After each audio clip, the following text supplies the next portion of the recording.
Abatuuze ku kyalo Masanafu kinoonya mu ggombolola Lubaga mu Kampala baguddemu ekyekango abantu ab'ettima bwe bateekedde ennyumba ya mutuuze munnaabwe omuliro n'ebengeya. Kitegerekese nti ennyumba ekutte omuliro ya Kalibala Godfrey era mukozi mu kitongole ekiddukanya ekiwa Kampala ekya Kampala Capital City Authority ng'ebintu gamba ng'embuzi enkoko n'ebyessolo ebirala nabyo bisirikidde mu nabbambula oyo.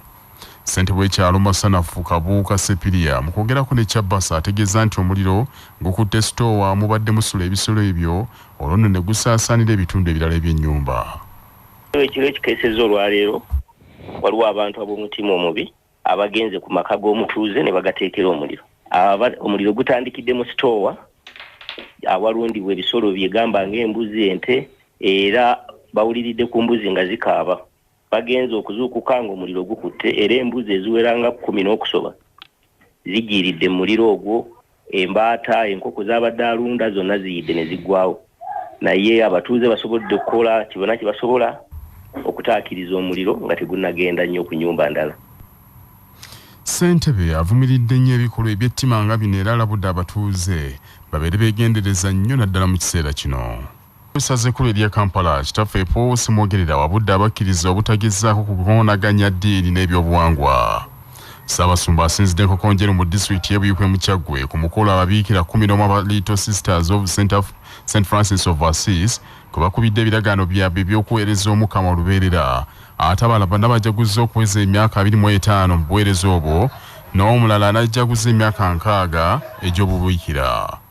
Ssaabasumba Simwogerera ategeeza nti kyewuunyisa nti abantu bangi abamanyi obulungi Oluganda era nga n'ekigambo okwabya ennyimbe bakitegeera bulungi naye batuuka ku mikolo ng'egyo olwo ne beefuula abatabitegeera nga babyeyisa ebya sitaani.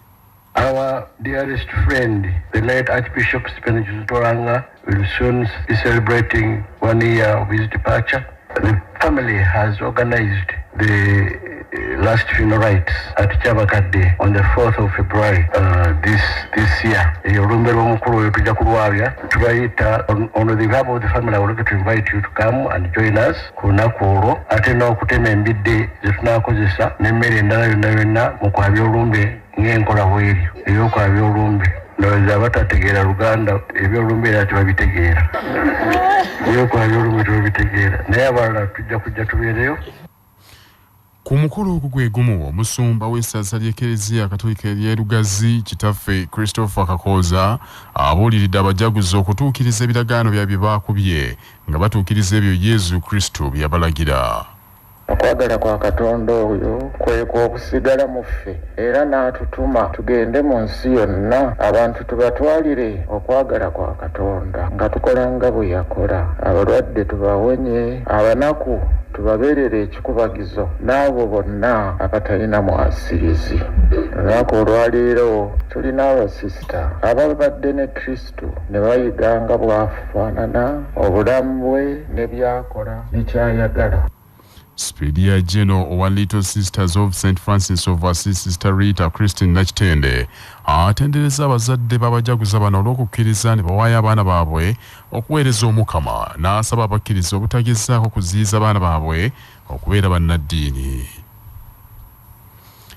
Ssentebe wa disitulikiti wa Kiso Dr. Matya Lwanga asabye abakulembeze mu gavumenti ez'ebitundu okunyikiza enkola ya bulungibwansi okutaasa amakubo agali mu mbeera embi naddala mu kiseera kino nga gavumenti yakendeereza ddala ssente zeweereza mu bitundu okukola enguudo. Dr. Bwanika abadde agaba ebirabo eri abawangudde empaka z'obuyonjo ezaateekebwa Kakiri Town Council nga baazituuma akaala amatendo. Abantu abatulonda tebakyatulina mu bwesige era ekituleetera obutabaamu bwesige ensonga zo nnyingi sijja zigenda naye abantu balina obwesige bunene nnyo mu baami ba Kabaka. Tukole enteekateeka ffenna we tuli nga tuli balonda okuva ku LC1 kuba obeera LC1 olina omutongole wa Kabaka, bw'obeera ojja okugombolola olina ow'eggombolola ya Kabaka. Kati abantu ekisinga okukalubya bulungibwansi abakulembeze abalonde abantu tebatwesiga meaning kikaluba nnyo tumobilize naye ate abaami ba Kabaka abantu babawuliriramu. Kakati omwami Bisaso atulaze modo nti ye mu gavumenti asobola n'okugulayo enkumbi. That's an achievement. Ate Bwakabaka bwetagiraki kakati tukkirize tugende tulaba abaami ba Kabaka bo tubasabe ekintu kimu mobilization. Omubaka akiikirira Busiro North mu kikolebwa nga olukulu Paul Nsubuga ku mukolo ogwo yeebazizza ssentebe wa Town Council Kakiri olw'akulwanirira obuyonjo n'okuuma obutonde bw'ensi mu kitundu n'ateekawo n'enkolero eya bulungibwansi era abasabye enkola eyo bagisaasaanye ne mu bitundu ebirala. Ssentebe wa Kakiri Town Council Moses Bisasa agambye teyagala okulaba nti abatuuze bonna beeyongera ku mutindo gw'obuyonjo mu kitundu kyabwe olw'okutaasa endwadde. 2022 mu gw'omukaaga nga 24 ne tutongoza abantu era batunuulira nga balabanga ffe abali mu katemba abantu ng'ebisaaniko bibeetooloola abantu batulugunyizibwa mu maka kubanga enteekateeka eno y'akaala amatendo erimu ebintu bingi naye olugendo olwo njagala kwebaza Katonda nti tulutambudde ate tulutambudde nga ndulemerako ddala nze yalutandika kuba mmanyi kyenjagala olwaleero nyinza ogamba nti mpangudde kubanga abantu bategedde wadi nali njagala okubatwala. Ekyalo Kambe kye kyawangudde empaka zino era kyakwasiddwa ekikopo ne Sseddume w'ente ku byalo 12 ebyadde bivuganya. Bwe tugendako e Buddu abakulira enteekateeka ez'abulungibwansi mu ssaza Buddu bawabudde abatuuze mu disitulikiti ez'enjawulo n'abakulembeze mu gavumenti wakati banyikize enkola ya bulungibwansi mu bitundu byabwe okuwala amakubo okwonooneka amangu. Mubaraka Sebufu Junior katuwa ebisingawo. Agiserwadda Muhammad nga ye mumyuka ow'okubiri ow'omukungu owa bulungibwansi mu Buddu asinzidde kawoko mu gombola y'e Butenge Bukomansimbi n'ategeeza nti amakubo mangi abantu ge beeyagaliramu kati amakubo ago gaalimwa era ne gateekebwawo bajjajjaffe mu nkola ya bulungibwansi. Ategeezezza nti bajjajjaffe abo baakozesanga bukumbi n'amaanyi gaabwe nga kaakati kyewuunyisa era kikwasa ennaku ku mulembe guno ogulina tekinologiya omulungi ate amakubo okwonoonekanga. Awadde abatuuze amagezi ti mu kiseera kino nga disitulikiti ez'enjawulo zikola n'okuddaabiriza enguudo abatuuze nabo balina okuyambako mu nkola ya bulungibwansi nga beerula emyala wabula era tebalina kuziba mifulejje gitwala amazzi mu bibanja byabwe. Balina okulima emabbali w'enguudo ku bibanja byabwe okwewala amazzi okugenda mu nguudo mu makkati kuba amazzi okutaayayiza mu nguudo kyekimu ekiziviirako okwonooneka amangu. Tumaze okumanya nti bagenda batandikidde ku luguudo okuva Bukomansimbi okugenda Bulenge kati n'olw'ensonga abantu b'oku ludda olwo kyalibadde ekirungi mukwatagane kyalibadde ekirungi ate naffe tuddemu tugende nga tuddaabiriza owawadde wayise ettaka mu munankani tulijjemu oluguudo lwaffe lusobole okuwangaalako akaseera bw'alaba akukaabirako nga naawe weekaabirako. N'olw'ensonga ezo tuteeke ekintu ekyo mu nkola tubeere nga tugenda tuddaabulira ebifo byaffe bazze okutulongooseza. Mbeera eyo n'omubaka wa Bukomansimbi South mu Paalamenti Geoffrey Kayemba Solo alangiridde enteekateeka empya eya bulungibwansi. Ategeezezza nti waakukwata mu nsawo ze agula amafuta mu kitundu ky'akiikirira asobole okuddaabiriza ebitundu ebimu ku nguudo ebyasinze okwonooneka ennyo mu biseera by'enkuba abatuuze be basobole okutambula obulungi. Ku CBS FM ey'obujjajja Nantasingwa Mubaraka Sebufu Junior. Bwe tugendako e Buddu disitulikiti y'e Kalungu etongozza omutendera ogwokubiri ogw'okuzimba ekisenge abakiise ba disitulikiti omwe bateesezza wakati mu kukyomera bannakibiina kya NRM e Kalungu abaweebwa ttenda e Kalungu ne bakola mu ngeri ya gadibengalye ekittattana ekifaananyi ky'ekibiina. Omulimu ogugenda kuwemmenta ensimbi obukadde 6 nga ku Council Hall eno kugenda kubeerako ofiisi z'abannabyabufuzi mu disitulikiti y'e Kalungu. Omulimu gutongozeddwa omubaka wa Pulezidenti atuula e Kalungu Dr. Pade Kayondo saakamyuka ssentebe wa disitulikiti eyo Salon Gerald Kigundu ne bakansala ba disitulikiti.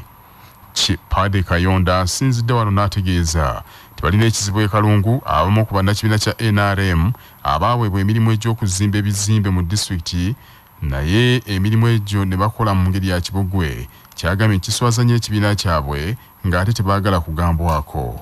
Bakansala abakiikirira abaliko obulemu e Kalungu nga bakulembeddwamu Ssegawa James basanyukidde engeri ekizimbe ekyo gye kigenda okuzimbibwamu nga kisobozesa abaliko obulemu okwetaaya.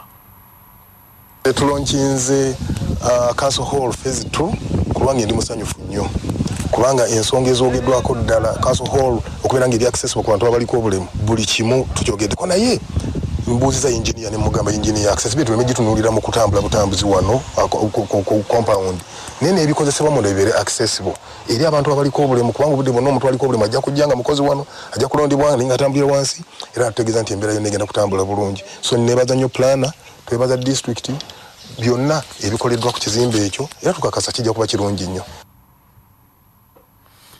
Abantu ba Ssaabasajja Kabaka mu ssaza Kkooti beeyanzizza nnyo beene olw'enteekateeka ziyasiima okwesigamwako mu bwakabaka bwe okulaakulanya abantu be.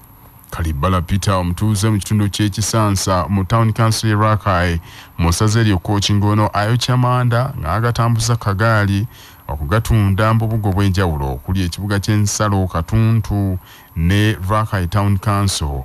Agambye nti enkola z'obwakabaka okuli eya CBS Peosa ne puroguramu ennungi eza rediyo ya Kabaka Kyabasa ezikubiriza abantu okwekolera gatake ya Mwanyi Terimba ziyambye abantu bangi nnyo okwejja mu bwavu. Omusomesa w'ebibiina bya CBS Peosa ebitwalibwa ekitavu ki Buddu CBS Peosa Sako Gabriel Kibuule asinzidde Katuntu gyasisinkanidde bammemba b'ekibiina ekyabagaga kwagalana CBS Peosa n'abakubiriza obutava ku mitendera egirambika enkola y'ebibiina bya Peosa okwetegereza enkwata y'ensimbi n'okuwangana amagezi n'ekitiibwa balyoke batuuke ku nkulaakulana Ssaabasajja Kabaka bulijjo gy'abaagaliza. Edda jajjange yayina akakuŋŋunta nga tusekula muwogo wa mutere akati muwogo oyo nga bwe tumusekula tuteeka ku kibbo wali ekipya ekirungi ne tuyiwamu eno waggulu ne tukuŋŋunta obulungi ne bugenda wansi olala ne busigala waggulu ne tuzaamu mu kinu ne tusekula kakati bino ebibiina bya CBS Peosa yenkola yaabyo bisengejja oba oyagala oba tokola ki anti wano ekisooka waliwo amateeka getugoberera waliwo guidelines zetukola ki zetugoberera bw'anaabanga tajja kusobola kuzigenderako era zo zijja kumusunsula agende. Bwe tuddako mu Buddu abaliko obulemu mu disitulikiti y'e Kalungu bakukkulumye olwa puroguramu za gavumenti ennyingi ze bagamba tebaziganyiddwamu olw'obutamanyisibwa kwe kusalawo batandikewo ekibiina ky'obwegassi ekinaabayamba. Nsubuga Muzaffaru y'abirina. David Ruyombo Busagwa omutandisi w'ekibiina ekigatta n'okubudaabuda abantu abaliko obulemu mu disitulikiti y'e Kalungu Kikawule Disabled Persons and Their Families Association Kadipefa ategeezezza nti abantu abaliko obulemu mu kitundu kino eky'e Kalungu bangi bali eyo mu byalo badaaga olw'obutabaawo ayamba. Ono agambye nti bangi ku bo tebaganyuddwa mu nteekateeka za gavumenti ez'enjawulo olw'obutamanyisibwa.